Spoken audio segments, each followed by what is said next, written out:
요양원 입소를 생각하면 가장 먼저 어떤 풍경이 떠오르시나요? 혹시 어두운 방에 가만히 누워 천장만 바라보는 적막한 모습을 상상하고 계시지는 않나요? 잘 모르는 곳에 대한 공포는 대개 무지에서 옵니다. 그곳에서 내 하루가 어떻게 흘러갈지 알 수 없으니 두려운 것이지요. 하지만 실제 요양원의 하루는 생각보다 훨씬 규칙적이고 때로는 우리네 집보다 더 활기차기도 합니다. 오늘은 입소를 고민하시는 어르신들과 걱정 많은 자녀분들을 위해 요양원의 평범하지만 특별한 24시간을 가감없이 들여다보겠습니다. 첫 번째, 상쾌한 아침을 여는 건강 체크와 식사 시간입니다. 보통 요양원의 하루는 오전 7시 전후로 시작됩니다. 집에서는 늦잠을 자기도 하고 아침을 거르기도 하지만 이곳에서는 규칙적인 생활이 보약입니다. 일어나자마자 요양보호사 선생님들의 도움을 받아 세수를 하고 옷을 갈아입으며 몸을 단장합니다. 가장 중요한 건 이때 이루어지는 간호사 선생님의 바이탈 체크입니다. 혈압과 혈당, 체온을 측정하며 밤새 별일은 없으셨는지 꼼꼼히 살핍니다. 이후 8시쯤 정성껏 차려진 아침 식사를 하십니다. 영양사가 균형 있게 짠 식단이라 소화도 잘 되고 건강에도 좋습니다.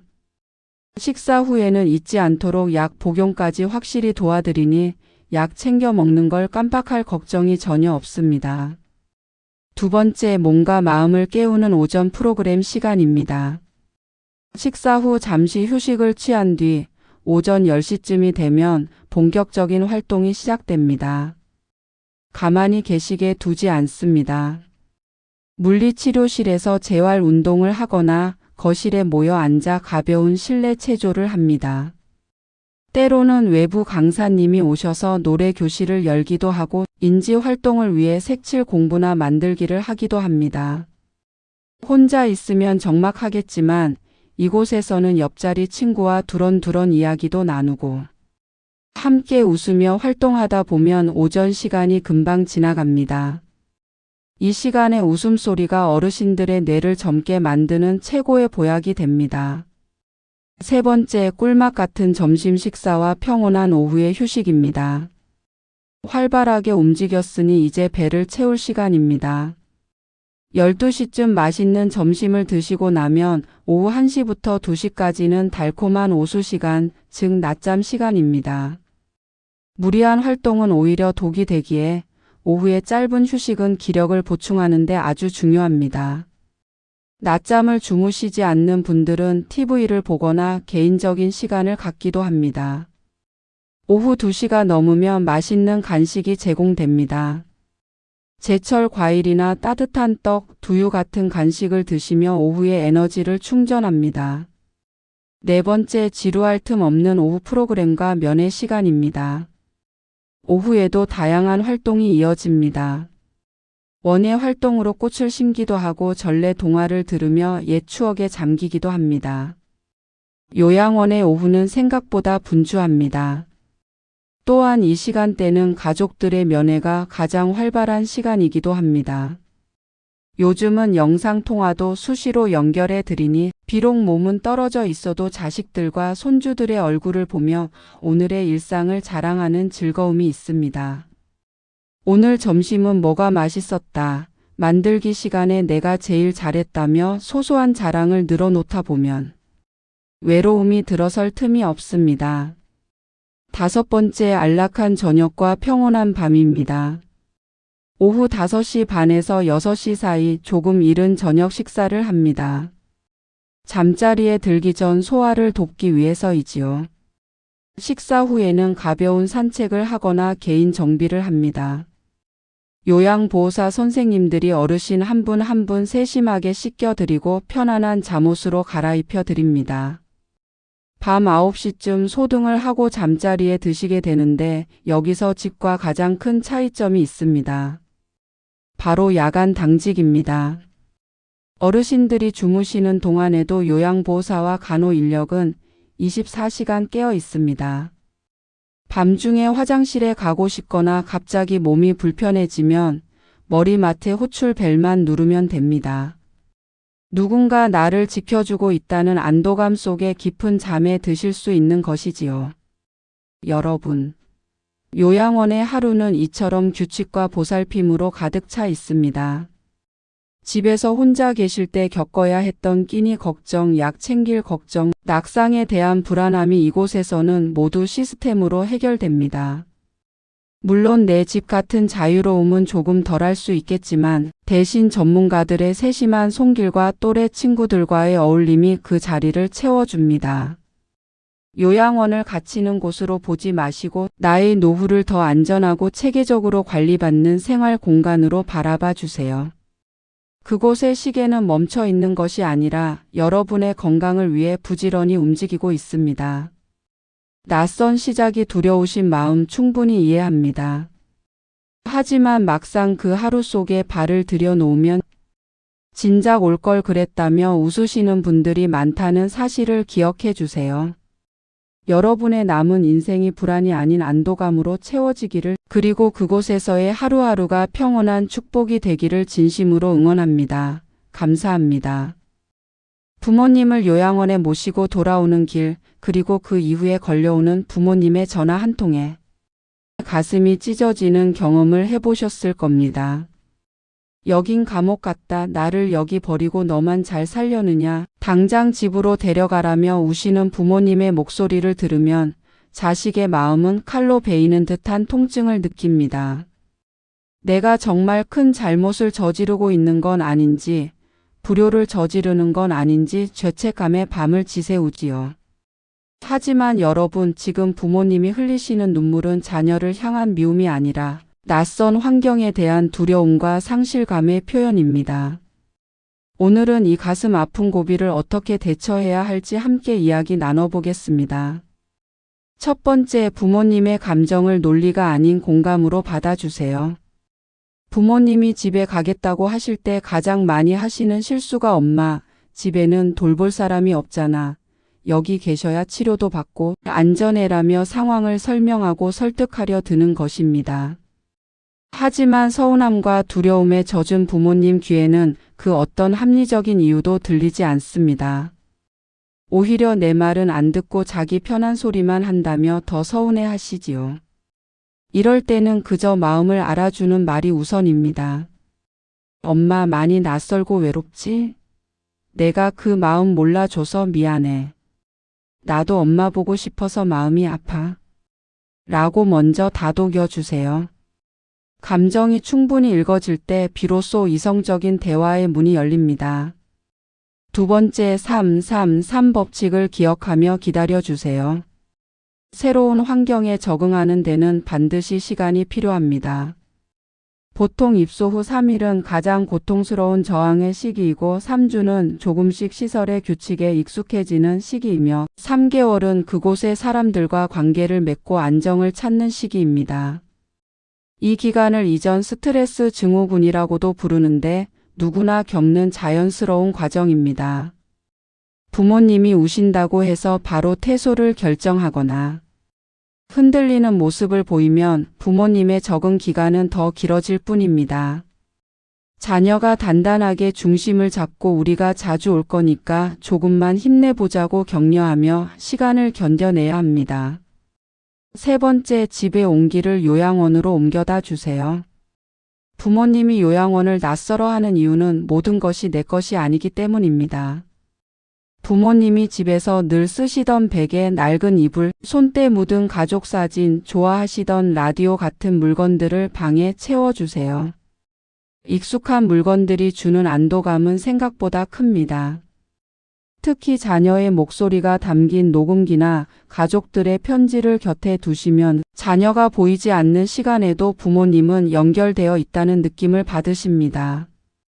요양원 방 한 구석을 작은 집처럼 만들어 드리는 것이 적응을 돕는 최고의 방법입니다. 네 번째, 요양원 실무자들과 긴밀한 팀이 되세요.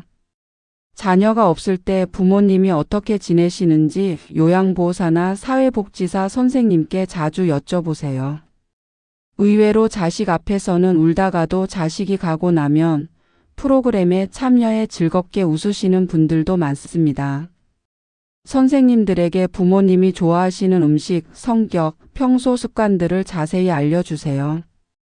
우리 어머니는 칭찬받는 걸 좋아하세요 라거나 이 노래를 틀어주면 좋아하세요 같은 정보들이 선생님들과 부모님의 관계를 가깝게 만듭니다. 선생님들이 우리 부모님을 더 세심하게 챙길 수 있도록 자녀가 다리 역할을 해주어야 합니다. 5번째, 자녀 스스로 죄책감의 굴레에서 벗어나야 합니다. 가장 중요한 점입니다. 여러분이 부모님을 요양원에 모신 이유는 버리기 위해서가 아니라 더 안전하고 전문적인 돌봄을 위해서였습니다. 집에서 보호자가 지쳐 쓰러지면 결국 부모님도 불행해집니다. 요양원은 부모님과 자녀가 각자의 삶을 지키면서도 건강하게 사랑하기 위한 선택입니다. 내가 건강하고 마음이 편안해야 부모님을 뵈러 가서도 환하게 웃어드릴 수 있습니다. 죄책감 때문에 울먹이는 얼굴로 부모님을 뵙는 것은 부모님의 불안을 가중시킬 뿐입니다. 우리는 최선의 선택을 했다는 믿음을 가지세요. 여러분, 부모님의 눈물에 너무 무너지지 마세요. 그 눈물은 시간이 흐르고 새로운 친구를 사귀고 그곳의 일상에 젖어들면서 차츰 마르게 될 것입니다. 자녀가 해야 할 일은 부모님을 다시 집으로 데려오는 것이 아니라 부모님이 그곳에서 새로운 삶의 터전을 잘 가꾸실 수 있도록 꾸준히 응원하고 방문하며 사랑을 표현하는 것입니다. 미안해라는 말 대신 사랑해, 그리고 고마워라는 말을 더 자주 해드리세요. 자녀의 변함없는 사랑을 확인하는 순간 부모님의 마음속 두려움은 안도로 바뀔 것입니다. 이 힘든 고비를 잘 넘기고 나면 면회 날 서로 웃으며 손잡을 수 있는 평온한 날이 반드시 옵니다. 그날을 기다리며 오늘 하루 여러분의 마음도 잘 보살피시길 바랍니다. 부모님 면회 가는 날 대형 마트나 백화점에 들러 한참을 서성였던 경험 있으시죠? 몸에 좋다는 비싼 홍삼이나 영양제는 이미 충분히 드시고 계신 것 같고 과일은 깎아드리기 번거로울까봐 걱정됩니다. 그렇다고 빈손으로 가자니 발걸음이 떨어지지 않지요. 요양원이라는 한정된 공간에서 지내시는 어르신들에게 선물은 단순히 물건을 받는 행위가 아닙니다. 그것은 자식의 정성을 확인하는 일이고 다른 어르신들 사이에서 내 자식이 나를 이만큼 생각한다라고 은근히 자랑할 수 있는 자존심이기도 합니다. 오늘은 요양원 현장에서 확인한 어르신들이 정말 반가워하는 의외의 선물 5가지를 소개해 드립니다. 첫 번째는 추억을 넣은 대형 인화 사진과 앨범입니다. 요즘은 스마트폰으로 사진을 많이 보여주시죠? 하지만 어르신들에게 작은 화면은 눈이 침침해서 잘 보이지도 않고 자식이 가고 나면 다시 꺼내보기도 어렵습니다. 부모님이 가장 행복해 하셨던 시절의 사진, 손주들의 재롱잔치 사진, 최근 가족 모임 사진을 큼직하게 인화해서 가져가 보세요. 특히 사진 아래에 세상에서 제일 예쁜 우리 엄마, 자랑스러운 우리 아버지 같은 문구를 크게 적어두면 더 좋습니다. 이 사진들은 어르신의 머리맡에 붙여져 하루 종일 부모님을 웃게 하고 면회 온 자녀를 자랑하는 최고의 전시물이 됩니다. 두 번째는 부드럽고 달콤한 고향의 맛 간식입니다. 요양원 식사는 영양 위주라 때로는 심심할 수 있습니다. 이때 어르신들이 가장 그리워하는 건 어릴 적 드시던 추억의 맛입니다. 딱딱한 사탕이나 젤리보다는 입안에서 사르르 녹는 부드러운 양갱, 연세가 있으셔도 씹기 편한 카스텔라나 부드러운 팥빵이 인기 만점입니다. 특히 단백질 보충을 돕는 부드러운 영양 음료나 어르신용 푸딩 등은 맛도 좋고 건강에도 도움이 되어 실무자들도 권장하는 선물입니다. 단, 당뇨가 있으신 경우는 반드시 무가당 제품으로 챙기는 센스가 필요하겠지요. 세 번째는 향기로운 핸드크림과 바디로션입니다. 의외라고 생각하실 수도 있지만 요양원 안에서는 소독약 냄새나 특유의 시설 냄새가 나기 쉽습니다. 피부가 건조해지기 쉬운 어르신들에게 은은한 꽃향기가 나는 핸드크림이나 로션은 최고의 기분 전환 아이템입니다. 면회 때 자녀가 직접 손과 발에 로션을 발라드리며 마사지를 해드려 보세요. 부드러운 향기와 자식의 온기가 전달될 때 어르신들은 자신이 여전히 소중하게 보살핌 받고 있다는 깊은 안도감을 느끼십니다. 향이 너무 강한 것보다는 은은하고 익숙한 향을 추천합니다. 네 번째는 입기 편하고 화사한 생활복입니다. 요양원에서는 주로 시설에서 제공하는 단체복이나 편한 옷을 입으십니다. 그러다 보니 기분이 처지기도 쉽지요. 이때 화사한 색상의 가디건이나 집업 스타일의 겉옷을 선물해 보세요. 단추가 많은 옷보다는 지퍼나 찍찍이로 되어 있어 혼자서도 입고 벗기 편한 옷이 좋습니다. 특히 외출이나 산책할 때 입을 수 있는 예쁜 겉옷은 어르신의 기분을 단번에 바꿔놓습니다. 우리 아들이 사준 옷이야, 우리 딸이 고른 거야 라며 동료 어르신들에게 자랑하는 부모님의 어깨가 으쓱해지는 순간을 보실 수 있을 겁니다. 다섯 번째는 가족의 목소리가 담긴 녹음기나 간단한 라디오입니다. 면회가 끝나고 자녀가 돌아가면 요양원의 긴 밤은 다시 외로움으로 채워집니다. 이때 가족들의 목소리가 담긴 짧은 메시지 카세트나 조작이 쉬운 효도 라디오는 큰 위로가 됩니다. 손주들의 할머니 사랑해요 하는 목소리, 자녀의 내일 또 올게요 하는 응원을 녹음해서 전달해 보세요. 적막한 방 안에서 자식들의 목소리를 듣는 것만으로도 어르신들은 혼자가 아니라는 사실을 되새기며 힘을 얻으십니다. 여러분, 선물의 가치는 가격에 있지 않습니다. 부모님이 요양원 안에서 다른 어르신들께 우리 자식이 이런 것까지 챙겼어라고 한마디 자랑하실 수 있게 해드리는 것, 그리고 그 물건을 볼 때마다 자식의 사랑을 느낄 수 있게 해드리는 것이 핵심입니다. 물론 요양원마다 반입 금지 물품이 있을 수 있으니 음식을 가져가실 때는 미리 요양보호사님께 여쭤보는 것이 좋습니다.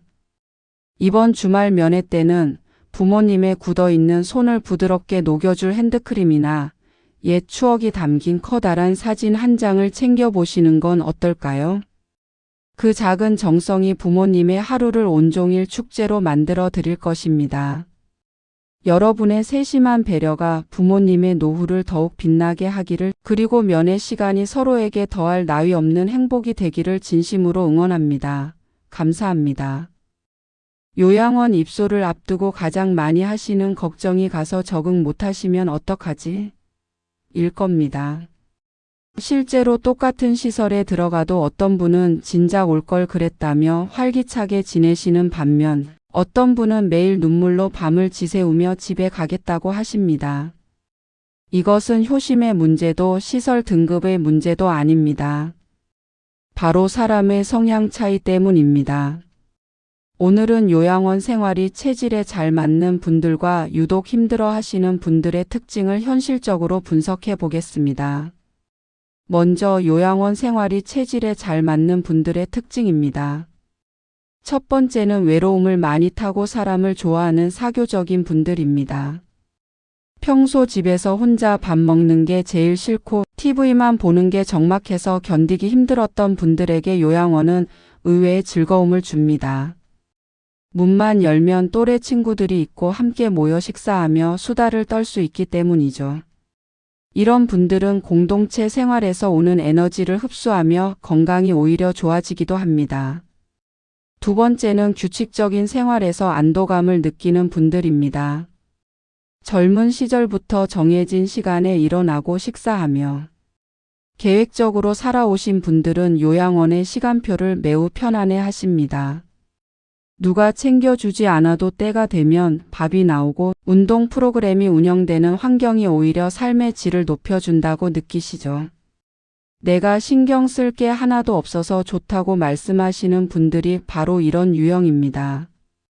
세 번째는 안전에 대한 불안감이 높으신 분들입니다.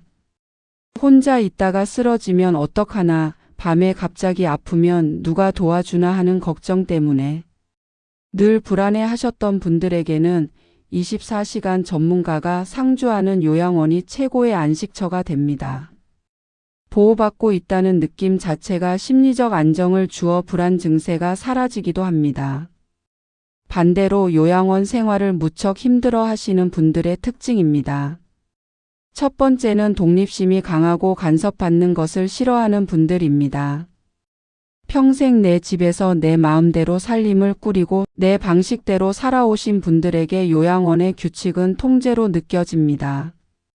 자는 시간, 먹는 메뉴, 씻는 순서까지 정해진 시스템에 맞춰야 하는 상황을 견디지 못하시죠. 이런 분들에게는 공동체 생활이 자존감을 깎아먹는 고통이 될 수 있습니다. 두 번째는 프라이버시 사생활을 매우 중요하게 생각하는 분들입니다. 요양원은 대개 2인실에서 4인실을 사용합니다. 나만의 공간이 사라진다는 점, 낯선 사람과 방을 공유해야 한다는 점이 큰 스트레스로 다가옵니다. 남에게 내 약한 모습을 보이기 싫어하고 조용히 혼자 있는 시간을 즐기시는 분들에게는 하루 종일 타인과 섞여 있어야 하는 환경이 감옥처럼 느껴질 수 있습니다. 세 번째는 특정한 습관이나 입맛이 확고하신 분들입니다. 내가 좋아하는 이불이 아니면 잠을 못 자거나 꼭 내가 직접 만든 음식만 드셔야 하는 분들, 혹은 새벽같이 일어나서 마당을 쓸어야 직성이 풀리는 분들처럼 확고한 생활 습관이 있는 분들은 요양원 시스템과 충돌하기 쉽습니다. 소소한 일상의 권한을 내려놓아야 한다는 사실이 이분들에게는 삶의 의미를 잇는 것처럼 느껴지기도 합니다. 그렇다면 우리는 어떻게 준비해야 할까요? 만약 부모님이 안 맞는 유형에 가깝다면 무리하게 대형 요양원에 모시기보다 소규모로 운영되는 노인요양 공동생활가정이나 최대한 집과 비슷한 분위기를 내주는 곳을 찾는 노력이 필요합니다. 반대로 잘 맞는 유형이라면 프로그램이 다양하고 커뮤니티가 활발한 곳을 골라드리는 게 정답이겠죠. 무엇보다 중요한 건 요양원 입소를 결정하기 전에 부모님의 성향을 깊이 들여다보는 것입니다. 남들도 다 가니까 시설이 좋으니까라는 이유만으로 결정해서는 안 됩니다. 부모님이 평소에 무엇을 할 때 행복해 하셨는지, 무엇을 가장 견디기 힘들어 하셨는지를 먼저 고민해 보세요. 여러분, 요양원은 결코 정답이 하나인 곳이 아닙니다. 내 성격에 맞는 옷을 골라 입듯 내 성향에 맞는 노후의 환경을 찾는 것이 가장 중요합니다. 잘 맞는 분들에게는 새로운 인생의 이막이 될 것이고 조금 힘든 분들에게는 가족들의 세심한 배려와 조정이 필요한 숙제가 될 것입니다.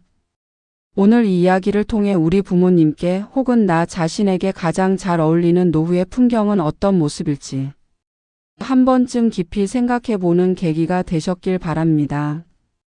여러분의 모든 선택이 존엄하고 평온한 삶으로 이어지기를 진심으로 응원합니다. 감사합니다. 부모님을 모실 요양원을 찾아 발품을 팔다 보면 고민에 빠지게 됩니다. 한 달 비용이 수백만 원을 호가하는 화려한 곳을 보면 그래도 저런 곳에 모셔야 자식 도리하는 것 아닌가 싶다가도 매달 나갈 비용을 생각하면 앞날이 막막해지기도 하죠. 하지만 여러분, 분명히 말씀드릴 수 있는 사실이 하나 있습니다. 비싼 요양원이 곧 좋은 요양원은 아니라는 점입니다. 돈으로 살 수 있는 화려함보다 훨씬 더 중요한 진짜 좋은 요양원의 가치는 따로 있습니다. 오늘은 우리가 비싼 비용의 함정에 빠지지 않고 현명한 선택을 해야 하는 이유를 짚어보겠습니다. 첫 번째, 하드웨어보다 소프트웨어가 훨씬 중요합니다. 호텔 같은 건물, 넓은 정원, 최신식 운동기구. 이런 것들은 우리 눈을 사로잡는 하드웨어일 뿐입니다. 정작 부모님이 하루 24시간 마주하는 것은 건물이 아니라 사람입니다. 아무리 시설이 좋아도 요양보호사 한 명이 돌봐야 할 어르신이 너무 많거나 직원들이 경무에 시칠려 표정이 어둡다면 그 피해는 고스란히 부모님께 돌아갑니다. 비싼 시설비를 지불하는 곳이 그만큼 직원들에게 정당한 대우를 하고 인력을 넉넉히 배치하는지 확인하세요. 시설의 화려함보다는 어르신의 기저귀를 갈아줄 때의 손길이 얼마나 정성스러운지, 말투는 얼마나 다정한지가 부모님의 행복을 결정합니다. 두 번째, 거리가 멀면 아무리 좋아도 소용없습니다. 공기 좋은 산속에 있는 비싸고 조용한 요양원을 선호하시는 분들이 많습니다. 하지만 요양원 생활에서 가장 큰 보약은 자식의 얼굴입니다.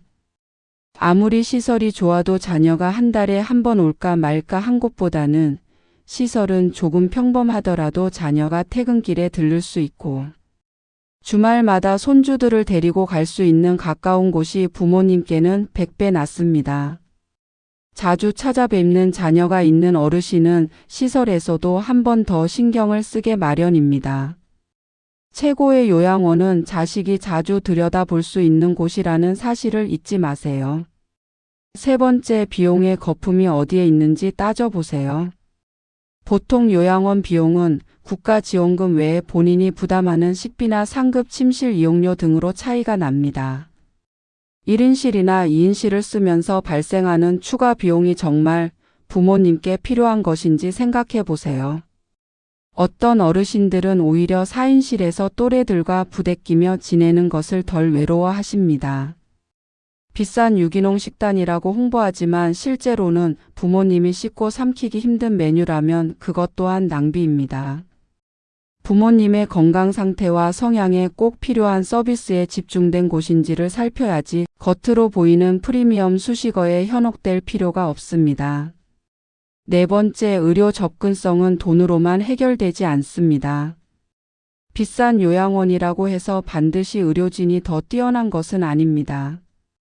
오히려 위급 상황이 발생했을 때 근처에 큰 병원이 있는지, 협력 병원과의 시스템이 얼마나 잘 구축되어 있는지가 훨씬 중요합니다. 겉보기에만 화려한 요양원보다는 간호 인력이 상주하며 어르신의 사소한 건강 변화를 얼마나 예민하게 포착해내는지, 투약 관리는 얼마나 철저한지를 확인하는 것이 부모님의 안전을 지키는 길입니다. 다섯 번째, 프로그램의 내실을 확인하세요. 보여주기식의 화려한 행사보다는 매일매일 소소하게 어르신들의 인지 능력을 자극하고 즐거움을 주는 프로그램이 내실 있게 운영되는 곳이 좋은 곳입니다. 값비싼 외부 강사를 가끔 초빙하는 곳보다 그곳의 사회복지사들이 어르신 한 분, 한 분의 특성을 파악해 마음을 써주는 곳이 부모님을 더 활기차게 만듭니다. 어르신들이 로비에 멍하니 앉아 TV만 보고 있는 곳은 아무리 비싼 곳이라도 피해야 합니다. 여러분, 자식의 죄책감을 돈으로 해결하려 하지 마세요. 비싼 곳에 모셨다고 해서 내 할 일을 다 했다고 생각하는 것이 가장 위험합니다. 부모님께 필요한 것은 금태 두른 침대가 아니라 내 이름을 따뜻하게 불러주는 동료와 내 손을 잡아주는 자식의 온기입니다. 시설의 규모와 가격표를 보기 전에 그곳에서 생활하시는 어르신들의 표정을 먼저 살펴보세요. 그분들이 밝게 웃고 계신다면 그곳이 바로 명당입니다. 우리 부모님의 남은 세월이 화려함보다는 안락함으로, 비싼 서비스보다는 진심 어린 돌봄으로 채워지기를 바랍니다. 여러분의 현명한 눈과 따뜻한 발품이 부모님의 노후를 가장 아름답게 지켜줄 것입니다. 감사합니다. 은퇴 후 가장 큰 고민이 무엇인가요? 아마 가진 돈이 다 떨어지면 어쩌나 하는 불안함일 겁니다. 현역 때는 월급이 들어오니 조금 과하게 써도 메울 수 있었지만 이제는 곳간에서 곡식만 꺼내 쓰는 시기이지요. 이때 가장 무서운 적은 목돈이 들어가는 여행이나 경조사비가 아닙니다. 내가 신경 쓰지 않아도 매달 내 통장에서 조용히 빠져나가는 고정 지출입니다. 이 지출만 잘 관리해도 노후 수명이 10년은 연장된다고 하는데요. 오늘은 노후를 위해 가장 먼저 다이어트 해야 할 고정 지출 5가지를 짚어보겠습니다. 첫 번째는 과도한 보험료입니다. 우리는 혹시 모를 미래를 위해 보험을 듭니다. 하지만 노후의 수입의 20에서 30%를 보험료로 내고 있다면 그것은 미래를 위해 현재의 굶주림을 참는 것과 같습니다.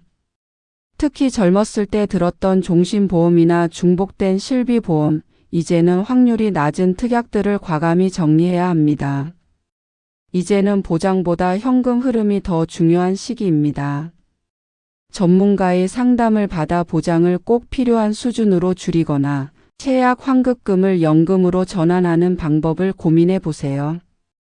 아플 때 받는 보험금보다 매달 내 손에 쥐어지는 현금이 노후의 질을 더 높여줍니다. 두 번째는 큰 집의 유지비와 세금입니다.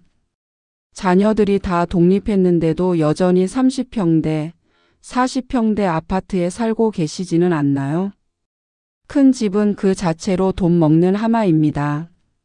매달 나오는 관리비, 난방비, 청소 에너지, 그리고 무엇보다 무시할 수 없는 것이 부동산 관련 세금입니다. 집 크기를 줄이는 다운사이징은 노후 자금을 확보하는 가장 확실한 방법입니다. 집을 줄여 남은 차익을 생활비로 쓰고 관리비를 아끼는 것만으로도 매달 수십만 원의 여유 자금이 생깁니다. 집은 사는 것이 아니라 사는 곳임을 기억하세요. 세 번째는 자녀를 향한 끝없는 지원입니다. 이 부분은 참 말씀드리기 조심스럽지만 노후 파산의 가장 큰 원인 중 하나입니다. 성인이 된 자녀의 결혼 자금, 손주 양육비 혹은 자녀의 사업, 자금 등을 대주느라 내 노후 자금을 헐고 계시지는 않나요? 냉정하게 들리겠지만 자녀는 스스로 살아갈 시간이 길지만 여러분에게는 남은 시간이 한정적입니다. 내가 경제적으로 자립하는 것이 자녀에게 짐을 지우지 않는 가장 큰 효도임을 잊지 마세요. 이번까지만이라는 생각으로 나가는 지원금을 이제는 고정 지출 목록에서 지워야 합니다. 네 번째는 자동차 유지비입니다. 우리나라처럼 대중교통 시스템이 잘 갖춰진 곳에서는 자동차가 필수가 아닌 선택일 때가 많습니다. 차를 소유하고 있는 것만으로도 자동차세, 보험료, 소모품 교체비, 기름값 등 매달 엄청난 고정비가 발생합니다. 특히 은퇴 후에는 운전할 일이 줄어드는데도 습관적으로 차를 유지하는 경우가 많지요. 차를 처분하고 대중교통이나 필요할 때만 택시를 이용하는 것이 경제적으로 훨씬 이득입니다. 걷는 시간이 늘어나 건강까지 챙길 수 있으니 일석이조의 효과입니다. 다섯 번째는 체면을 위한 사교비와 습관적 구독료입니다. 과거의 직함이나 체면 때문에 원치 않는 모임에 나가 회비를 내고 골프나 고가의 취미 생활을 유지하고 있지는 않으신가요? 진정한 친구는 비싼 밥을 사야만 곁에 남는 사람이 아닙니다. 나를 과시하기 위한 지출을 줄이고 소박하지만 진심을 나눌 수 있는 관계로 재편해야 합니다. 또한 요즘은 스마트폰 앱이나 기타 서비스 등 나도 모르게 매달 빠져나가는 소액 구독료들도 무시할 수 없습니다. 통장 내역을 꼼꼼히 살펴보고 최근 3개월간 이용하지 않은 서비스는 과감히 해지하세요. 여러분, 지출을 줄이는 것은 삶을 구차하게 만드는 것이 아닙니다. 불필요한 군사를 제거해서 내 삶을 더 가볍고 자유롭게 만드는 과정입니다. 매달 통장에서 새어나가는 돈 50만 원만 아껴도 여러분은 연 600만 원의 연금을 새로 가입한 것과 같은 효과를 누릴 수 있습니다. 오늘 당장 통장 정리 내역서를 한번 뽑아보세요. 그리고 내 삶에 정말 가치 있는 곳에 돈이 쓰이고 있는지 하나씩 체크해 보시기 바랍니다. 돈의 노예가 아닌 주인이 되어 여러분의 노후가 더 단단하고 평온해지기를 진심으로 응원합니다. 감사합니다. 은퇴 후 생활비를 줄여야 할 때 가장 먼저 손을 대는 것이 무엇인가요? 대개는 입에 들어가는 것부터 줄이자며 식비를 아끼려 하십니다. 하지만 여러분, 노후의 식탁은 단순히 배를 채우는 곳이 아니라 건강을 지키는 약국이어야 합니다. 무조건 싼 것만 찾다가 영양 균형이 깨지면 나중에 아낀 식비의 몇 배를 병원비로 내야 할지도 모릅니다. 오늘은 수입은 줄었어도 식탁의 품질은 오히려 높일 수 있는 아주 지혜롭고 똑똑한 식비 전략 꿀팁들을 나누어 보겠습니다. 첫 번째는 제철 식재료라는 자연의 보약을 활용하는 것입니다. 가장 흔한 것이 가장 귀한 법입니다. 제철에 나는 채소와 과일은 대량으로 쏟아져 나오기 때문에 가격이 저렴할 뿐만 아니라 영양가도 1년 중 가장 높습니다. 비싼 수입 과일이나 하우스 재배 작물을 찾기보다 지금 이 계절에 우리 땅에서 흔하게 볼 수 있는 식재료를 선택하세요. 시장의 좌판에서 할머니들이 파시는 소박한 나물 한 봉지가 수만 원짜리 영양제보다 여러분의 몸을 더 생생하게 살려낼 것입니다. 두 번째는 단백질의 가성비를 따져보는 것입니다. 나이가 들수록 근육을 위해 단백질 섭취가 중요하지만 매일 소고기를 먹기엔 부담스럽지요. 이럴 때는 눈을 돌려보세요. 밭에서 나는 소고기라 불리는 콩과 두부, 그리고 완전 식품인 계란은 저렴하면서도 훌륭한 단백질 공급원입니다. 또한 제철에 나는 등푸른 생선은 고기보다 저렴하면서도 혈관 건강에 좋은 영양소가 가득합니다.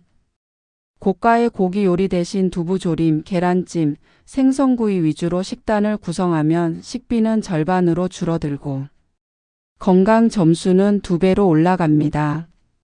세 번째는 우리 주변의 복지관과 공동체 식당을 적극적으로 이용하는 것입니다. 우리 주변을 잘 살펴보면 어르신들을 위해 국가나 지자체에서 운영하는 복지관 식당들이 참 많습니다. 영양사가 정성껏 짠 균형 잡힌 식단을 아주 저렴한 가격 혹은 무료로 이용할 수 있지요.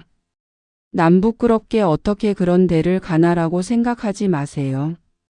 그곳은 당당하게 누려야 할 여러분의 권리입니다. 그곳에서 식사하며 이웃들과 대화를 나누는 것은 식비 절약을 넘어 노년의 고독을 해결하는 가장 좋은 방법이기도 합니다. 하루 한 끼만이라도 복지관 식당을 이용해 보세요. 식비 걱정은 사라지고 생활의 활력은 살아납니다. 네 번째는 대형 마트보다는 동네 시장과 마감 세일을 공략하는 것입니다. 대형 마트는 편리하지만 필요 없는 물건까지 사게 만드는 유혹이 많습니다. 대신 가까운 전통시장이나 동네 소형 마트를 이용해 보세요. 필요한 만큼만 소량으로 살 수 있어 버리는 식재료를 줄일 수 있습니다. 특히 대형 마트를 이용해야 한다면 저녁 8시 이후 마감 세일 시간을 노려보세요. 신선도에는 문제가 없지만 당일 판매해야 하는 식재료들을 30%에서 50%까지 저렴하게 살 수 있습니다. 발품을 조금만 팔면 식탁의 수준이 달라집니다.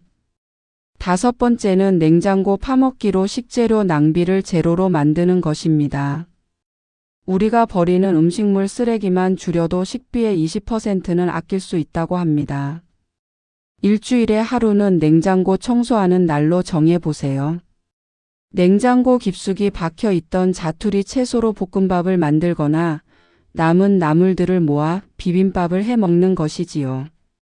식재료를 새로 사기 전에 냉장고에 무엇이 있는지 먼저 확인하는 습관 하나만으로도 통장의 잔고는 훨씬 든든해질 것입니다.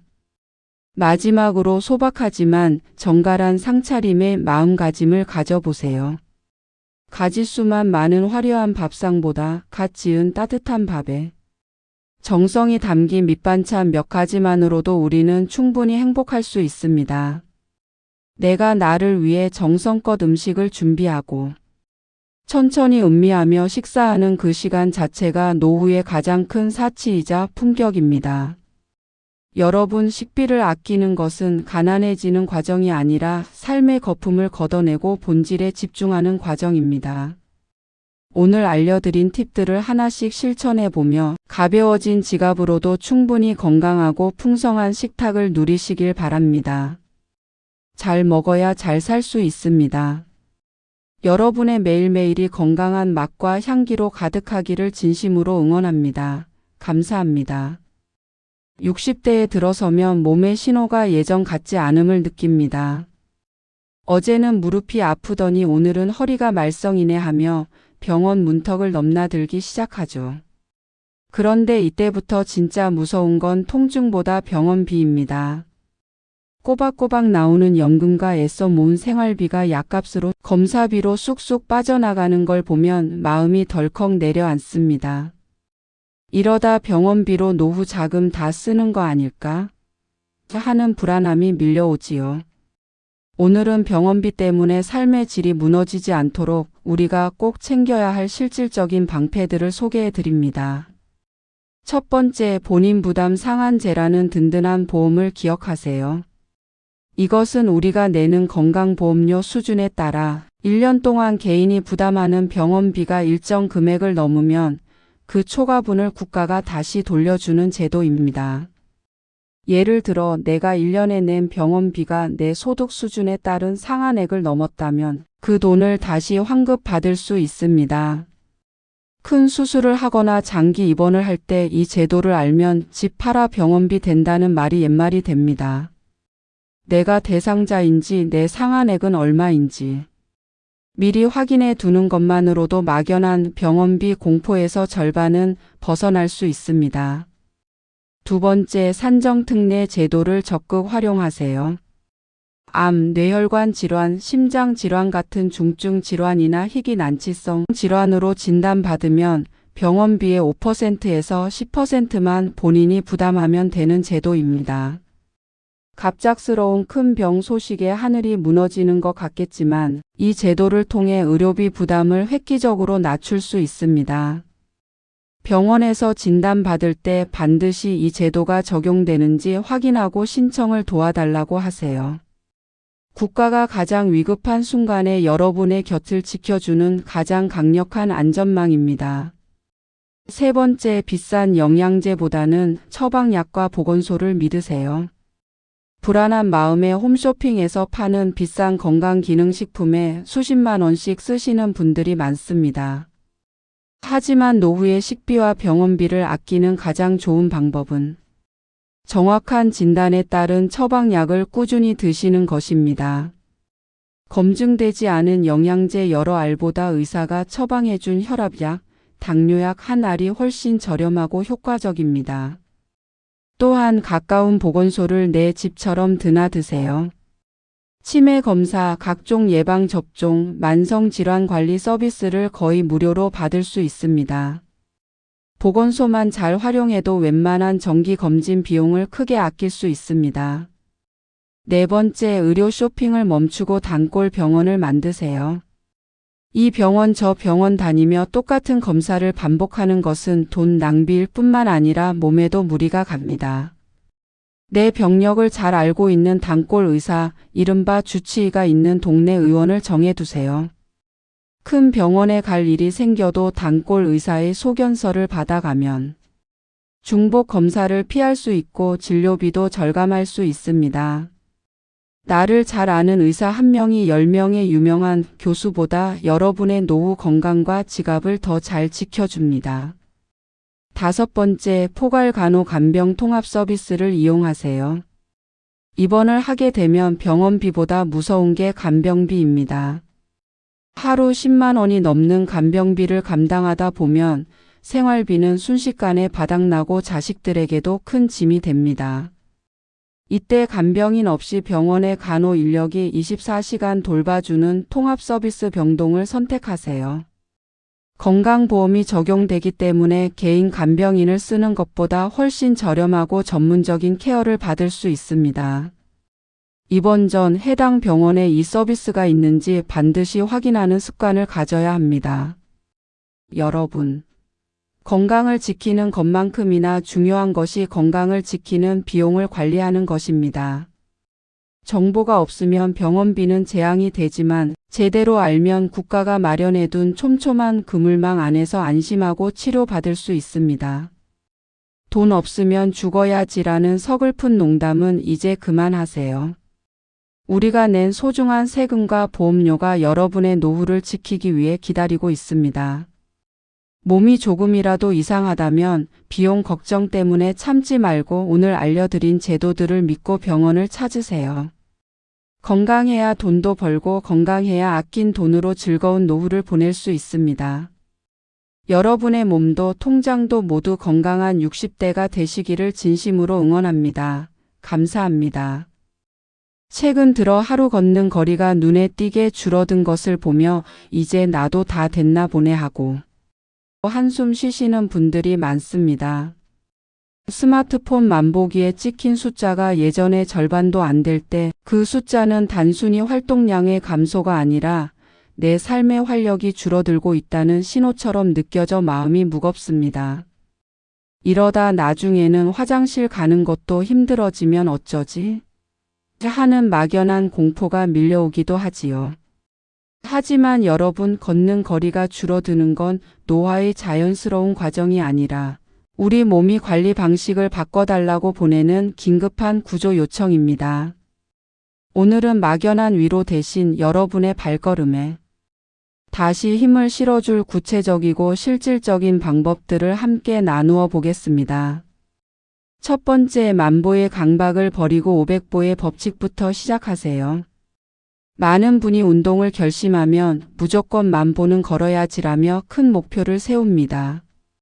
하지만 활동량이 이미 줄어든 상태에서 세운 높은 목표는 오히려 독이 됩니다. 억지로 만보를 채우려다 무릎 관절에 무리가 가면 그나마 하던 산책도 영영 멈춰야 하기 때문입니다. 오늘부터는 평소보다 딱 500보만 더 걷겠다고 마음먹으세요. 500보는 천천히 걸어도 5분이면 충분한 거리입니다. 거창하게 운동복을 갖춰 입고 나가는 게 아니라 식사 후 거실을 서성이거나 슈퍼에 갈 때 딱 한 골목만 더 돌아오는 정도로 시작해 보세요. 목표가 만만해져야 뇌는 성취감을 느끼고 몸은 다시 움직일 준비를 합니다. 이 작은 성공이 쌓여야 내 몸의 기초 엔진이 다시 돌아가기 시작합니다. 두 번째, 내 발의 무기인 신발을 당장 점검하세요. 걷기 싫어지는 이유를 단순히 의지력 탓으로 돌려서는 안 됩니다. 의외로 많은 분이 낡거나 불편한 신발 때문에 걷기를 포기합니다. 신발장 속에 있는 운동화를 꺼내 밑창을 확인해 보세요.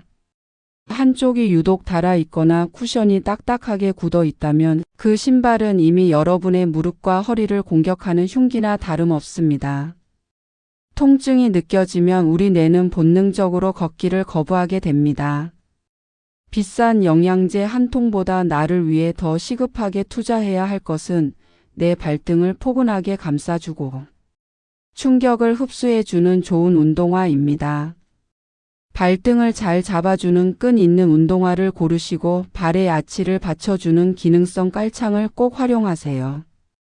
신발만 편안해도 여러분의 보행 거리는 거짓말처럼 다시 늘어날 것입니다. 세 번째, 의도적인 불편함을 일상 동선에 설계하세요.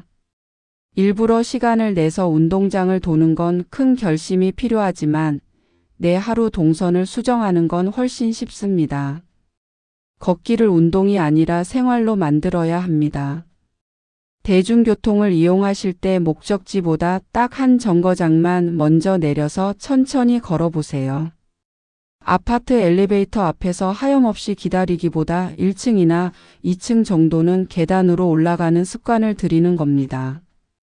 주차장에서도 입구와 가장 가까운 명당 자리를 찾기보다 일부러 가장 먼 구석에 차를 세워보세요. 이렇게 생활 속에서 찔끔찔끔 모으는 틈새 걸음은 무릎에 무리를 주지 않으면서도 줄어들었던 활동량의 상당 부분을 복구해주는 가장 영리한 전략입니다. 네 번째, 집 안에서 하체 엔진을 먼저 예열하세요. 걷는 거리가 줄어든다는 건 결국 하체 근력이 약해지고 있다는 뜻입니다. 엔진이 약한 차를 몰고 고속도로를 달릴 수 없듯이 밖으로 나가기 전에 안전한 집 안에서 하체 근육을 먼저 깨워야 합니다. 튼튼한 의자를 앞에 두고 엉덩이를 살짝 대었다가 일어나는 의자 스쿼트를 시작해 보세요. 하루 20번씩 딱 3세트만 하셔도 허벅지가 탄탄해지는 게 실시간으로 느껴지실 겁니다. 허벅지 근육이 붙어야 발걸음이 가벼워지고 보폭이 넓어집니다. 걷기 위한 몸을 먼저 만드는 것, 이것이 바로 병원비를 아끼고 품위 있는 노후를 지키는 가장 확실한 재테크입니다. 다섯 번째, 걷기를 즐거운 보상과 연결하세요. 단순히 건강을 위해 걷는다고 생각하면 금방 지치기 마련입니다. 요즘은 걷기만 해도 포인트가 쌓여 소소한 간식을 살 수 있는 앱들이 정말 많습니다. 숫자가 올라가는 걸 보는 재미는 생각보다 강력한 동기부여가 됩니다. 또한 걷는 시간에만 듣는 전용 라디오나 좋아하는 가수의 노래를 정해두세요. 이 노래까지만 듣고 들어가야지 하는 마음이 여러분의 발걸음을 5분 더 연장해 줄 것입니다. 즐거움과 결합된 걷기는 노동이 아니라 내가 나를 위해 선물하는 소중한 시간이 됩니다. 활동량이 줄어드는 것을 나이 탓이니 어쩔 수 없지 하고 방치하면 우리 몸의 기능은 생각보다 훨씬 빠르게 퇴화합니다. 하지만 오늘 알려드린 방법 중 딱 하나만이라도 지금 바로 실천해 보세요. 낡은 운동화 끈을 다시 꽉 묶어보거나 지금 당장 자리에서 일어나 거실을 크게 한 바퀴 도는 것만으로도 충분합니다. 여러분의 활기찬 노후는 거창한 계획이 아니라 오늘 더 내디딘 그 소중한 500보에서 시작됩니다. 내 다리가 내 최고의 보험이다라는 마음으로 오늘 하루도 기운차게 움직이시길 바랍니다. 몸도 마음도 튼튼한 여러분의 매일매일을 진심으로 응원합니다. 감사합니다. 현관문을 열고 들어오자마자 가방을 내팽개치고 소파에 쓰러지듯 눕는 일이 잦아지셨나요? 분명히 예전과 비슷한 거리를 다녀왔고 특별히 힘든 일을 한 것도 아닌데 이상하게 온몸에 진이 다 빠져나간 듯한 기분이 듭니다. 옷을 갈아입을 기운조차 없어서 그대로 한참을 멍하니 있다 보면 내 몸이 정말 예전 같지 않구나 하는 서글픔과 함께 내일 외출마저 겁이 나기 시작합니다. 하지만 여러분, 외출 후 녹초가 되는 이유는 단순히 나이가 들어서가 아닙니다. 우리 몸의 에너지를 비효율적으로 쓰고 있거나 보이지 않는 곳에서 에너지가 새어나가고 있기 때문입니다. 오늘은 이 지독한 외출 후 피로감을 걷어내고 활기찬 일상을 되찾아줄 실전 전략들을 함께 나누어 보겠습니다. 첫 번째, 외출 중 강제 휴식 시간을 30분 단위로 배치하세요. 우리는 밖으로 나가면 모든 일을 한 번에 해결하려는 경향이 있습니다. 병원 갔다가 시장 보고 지인까지 만나고 나서야 집으로 향하죠. 하지만 60대 이후의 몸은 자동차로 치면 연비가 떨어진 상태와 같습니다. 한 번에 몰아서 에너지를 쓰면 엔진이 과열되어 버립니다. 오늘부터는 30분 활동 후 반드시 5분은 앉아서 쉬는 강제 휴식을 실천해 보세요. 벤치에 앉아 잠시 숨을 고르거나 따뜻한 물 한 모금을 마시는 것만으로도 우리 몸의 자율신경이 안정을 찾습니다. 다 끝내고 가서 쉬어야지라는 생각은 외출 후 회복 불가능한 탈진을 불러오지만 중간중간 끊어서 쉬어주면 집에 돌아와서도 가뿐한 상태를 유지할 수 있습니다. 두 번째, 보이지 않는 체력 도둑인 감각 과부하를 차단하세요. 외출이 힘든 이유 중 하나는 다리 근육의 피로보다 뇌의 피로가 더 크기 때문입니다. 시끄러운 길거리 소음, 복잡한 사람들의 움직임, 밝은 햇빛은 우리 뇌에 엄청난 양의 정보를 쏟아붓습니다. 뇌가 이 정보를 처리하느라 에너지를 다 써버리니 정작 몸을 움직일 기운이 남지 않는 것이죠. 외출 시에는 반드시 선글라스를 착용해 시각적 피로를 줄이고 소음이 심한 곳에서는 잠시 이어폰으로 잔잔한 음악을 듣거나 귀를 보호해 보세요. 감각기관을 통해 새 나가는 에너지만 잘 막아도 집에 돌아왔을 때 느끼는 정신적 탈진을 획기적으로 줄일 수 있습니다. 세 번째, 혈당 스파이크를 방어하는 간식을 지참하세요. 외출 중 갑자기 기운이 쭉 빠지는 느낌이 든다면 그것은 체력이 아니라 혈당의 문제일 확률이 높습니다. 밖에서 활동하다 보면 식사 시간이 늦어지거나 간식을 놓치기 쉬운데 이때 혈당이 요동치면 몸은 급격한 피로감을 느낍니다. 외출 가방 속에 당분이 적은 견과류나 치즈 혹은 오이 같은 가벼운 채소를 챙겨보세요. 배가 고프기 전에 조금씩 섭취하여 혈당을 일정하게 유지해주면 집에 돌아오는 길에 다리가 후들거리는 증상을 막을 수 있습니다. 빈속에 커피 한 잔으로 버티는 습관이 여러분을 녹초로 만드는 주범임을 기억하셔야 합니다. 네 번째, 하체 근력보다 중요한 발의 정렬을 확인하세요. 조금만 걸어도 피곤한 분들은 대개 발바닥이나 발목의 아치가 무너져 있는 경우가 많습니다. 발이 지면을 제대로 지지하지 못하면 그 충격이 무릎과 허리로 고스란히 전달되고 몸은 중심을 잡기 위해 불필요한 근육 에너지를 배로 쓰게 됩니다. 외출 후 유독 허리가 끊어질 듯 아프거나 종아리가 퉁퉁 붓는다면 현재 신고 있는 신발이 여러분의 체력을 갉아먹고 있는 것입니다. 발아치를 단단하게 받쳐주는 기능성 신발이나 깔창을 도입해 보세요. 발이 편안해지면 걷는 행위 자체가 에너지를 쓰는 일이 아니라 에너지를 순환시키는 일로 변하게 됩니다. 다섯 번째, 귀가 후 10분 회복 의식을 루틴으로 만드세요. 집에 도착하자마자 소파에 눕는 것은 오히려 피로를 몸 안에 고착시키는 행동입니다. 현관문을 들어서면 가장 먼저 미지근한 물로 손발을 씻어 혈액순환을 돕고 바닥에 누워 다리를 벽에 높이 올리는 L자 다리 자세를 5분만 취해보세요. 중력 때문에 하체에 쏠려 있던 혈액이 심장으로 원활하게 복귀하면서 피로 물질인 젖산이 빠르게 분해됩니다. 눕고 싶은 유혹을 잠시 참고 이 짧은 회복 의식을 거치는 것만으로도 저녁 시간을 침대에서 허비하지 않고 소중한 가족과의 시간으로 채울 수 있습니다. 외출 후 녹초가 되는 현상을 단순히 노화의 증거로 받아들이고 외출 자체를 줄이는 것은 가장 위험한 선택입니다. 활동을 줄이면 근육은 더 빠지고 체력은 더 바닥나서 결국 집 안에만 갇히게 되는 악순환에 빠지기 때문입니다.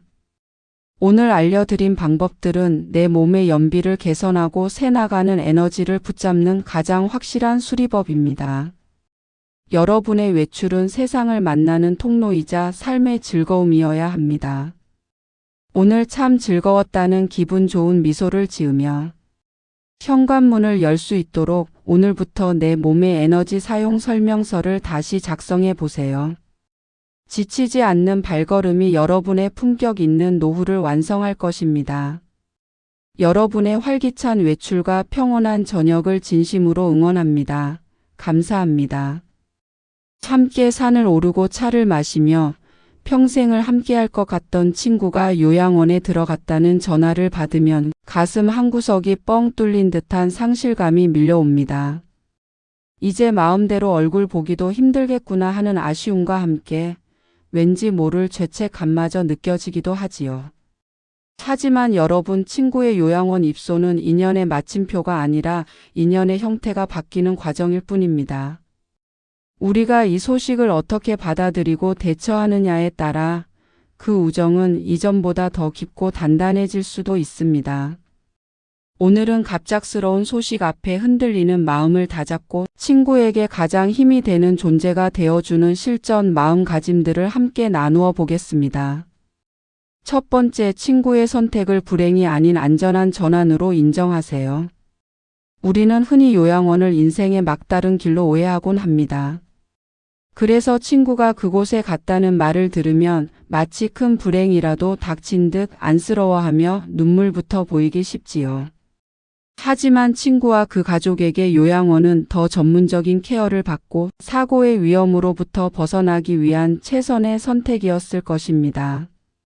친구를 만났을 때 어쩌다 여기까지 왔니라며 동정하는 눈빛을 보내기보다 이제 안전한 곳에서 편안하게 지내게 되어 다행이다라는 긍정적인 지지를 보내주세요.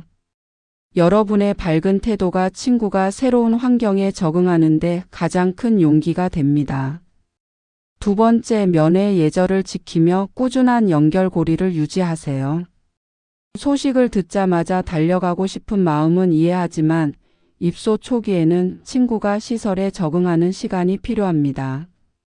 무턱대고 방문하기보다 가족이나 시설을 통해 면회가 가능한 시기를 먼저 확인하세요. 면회를 갈 때는 친구가 좋아하던 간식이나 꽃 한 송이도 좋지만 가장 귀한 선물은 밖의 소식입니다. 동네는 어떻게 변했는지, 공통된 지인들은 어떻게 지내는지 소소한 이야기를 들려주세요. 요양원 안의 세상에 갇혀 있다고 느끼는 친구에게 여러분은 외부 세계와 연결해 주는 가장 소중한 창문이 되어 주어야 합니다. 세 번째, 짧지만 잦은 비대면 소통으로 고립감을 해소해 주세요. 면회를 자주 가기 힘들다면 전화나 영상통화 혹은 짧은 문자 메시지를 활용하세요. 요양원 생활에서 가장 힘든 것은 신체적 불편함보다 잊혀진다는 두려움입니다. 오늘 날씨가 참 좋은데 내 생각이 나더라. 길가에 꽃이 폈는데. 예뻐서 찍어 보낸다 같은 짧은 안부 한마디가 친구에게는 하루를 버티는 강력한 에너지가 됩니다. 긴 통화보다는 짧더라도 규칙적인 연락이 친구로 하여금 여전히 자신이 사회의 일원이며 누군가에게 소중한 사람이라는 자존감을 지켜주는 비결입니다. 네 번째, 친구의 변화를 있는 그대로 받아들이는 인내심을 가지세요. 시간이 흐르며 친구의 기억력이 예전만 못하거나 기력이 떨어져 대화가 매끄럽지 않을 수도 있습니다. 예전에 똘똘했던 모습을 떠올리며 속상해하기보다 지금 내 앞에 있는 친구의 모습을 있는 그대로 인정해 주세요. 같은 질문을 반복하더라도 처음 듣는 것처럼 따뜻하게 대답해 주고 말이 없으면 그저 곁에서 손을 잡아주는 것만으로도 충분합니다. 우정은 화려한 대화 속에만 있는 것이 아니라 서로의 약해진 모습까지도 묵묵히 지켜봐 주는 침묵 속에서 더 빛을 발하는 법입니다.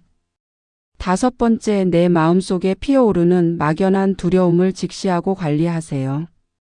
친구가 요양원에 갔다는 소식에 유독 마음이 힘든 이유는 나도 저렇게 되면 어쩌지? 하는 자기 투영 때문인 경우가 많습니다. 이때는 두려움에 사로잡히기보다 자신의 노후 준비를 차분히 점검하는 기회로 삼으세요. 건강 관리를 더 철저히 하고 내가 원하는 노후의 거처는 어디인지 미리 생각해 보는 것이죠. 내 마음이 단단하고 준비되어 있어야 친구를 만났을 때도 진심 어린 웃음을 보여줄 수 있습니다. 친구를 돕는 일은 결국 나 자신의 불안을 다스리는 일에서 시작됩니다. 친구가 요양원에 들어갔다는 것은 그가 여러분의 곁을 떠났다는 뜻이 아닙니다. 단지 만나는 장소가 집이나 찻집에서 요양원으로 바뀌었을 뿐이지요. 비록 예전처럼 긴 시간을 함께 보낼 수는 없겠지만 정해진 면회 시간 동안 온 마음을 다해 눈을 맞추고 손을 맞잡는다면 그 우정의 농도는 이전보다 훨씬 진해질 수 있습니다. 우리는 모두 인생이라는 여행길을 걷고 있는 동반자들입니다. 먼저 조금 앞서 다른 숙소에 짐을 푼 친구에게 여전히 변치 않는 우정의 온기를 전해주는 멋진 사람이 되어 보세요. 친구가 건네는 따뜻한 미소 속에서 여러분 또한 인생의 참된 의미와 평안을 얻게 될 것입니다. 소중한 인연을 끝까지 지켜나가는 여러분의 따뜻한 마음을 진심으로 응원합니다. 감사합니다.